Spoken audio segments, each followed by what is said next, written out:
শুরু হয়েছে, ইনশাআল্লাহ এটা আমাদের এই বিজয়ের আগাম শুভ। আজকেও আমি বলতে চাই,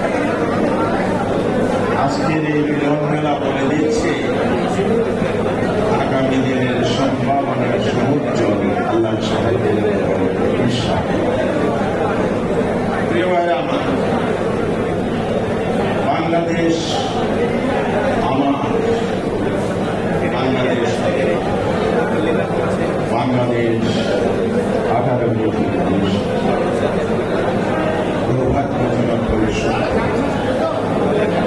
আমার এই সুন্দর একটি বাংলাদেশ, আপনার এই গর্বের বাংলাদেশ দীর্ঘ 15 বছর কর্তৃত্ববাদীদের কবলে পড়েছিল। যে কর্তৃত্ববাদীরা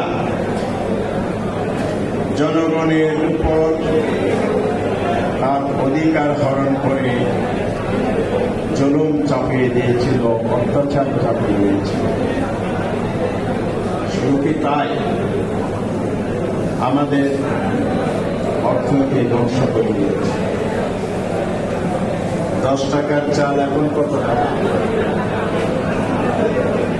কয় গুণ বেড়েছে?